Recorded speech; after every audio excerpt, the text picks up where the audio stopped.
I think that the one question that keeps me up at night is, am I doing enough? Am I doing enough to expand and enrich my career experiences?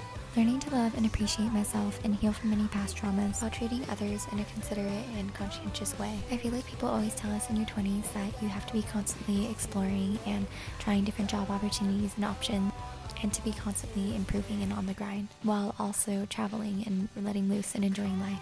And I don't know about you, but as an anxious person, I feel like there's so much that I want to accomplish in such a small time frame. But I'm constantly reminded that society's time frame and expectations of when you should be successful is a very limited notion and idea. And I think that a lot of us have to relinquish a lot of pressures and expectations from friends or family, maybe our immigrant parents' perspective. And we have to remember that there can be multiple ways you can become successful, and not everyone is on the same path or timeline. If you want to start a YouTube channel or try a new job, then go for it. If you want to learn a new hobby or get into dancing and become a professional dancer, then it's never too late. I think that society's viewpoints that we can only accomplish or learn certain things at certain ages in which we're most competent is complete BS. I think that whether you're in college or high school, or if you're graduated, that you should be able to start learning astrophysics. Or if you had never taken ice skating classes and you wanted to start learning at the age of 30, then you should totally do it. And that if you want to be truly successful, that you can start at any age, and you need to exceed society's definition and timeline of success. And I don't think it's discussed enough that it's okay to start figuring things out now. It's okay if you haven't figured things out and you're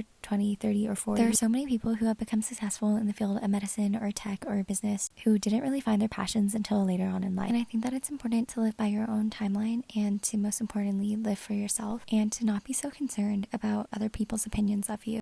At the end of the day, you're your biggest supporter and believer. And as someone who likes to have many projects going on, I also need time to take breaks. And I feel like I'm constantly reminding myself that it's okay to take breaks, and taking breaks is productive too. And I find that when I'm really overworking myself, or I'm constantly doing work or projects or studying, that I just need a moment to take a step back sometimes and go out in nature and just remind myself of things I'm grateful for. And whenever I take a moment to just not think about all the noise of life, and I put on my favorite music and find things I'm grateful for, that it just makes time move slower.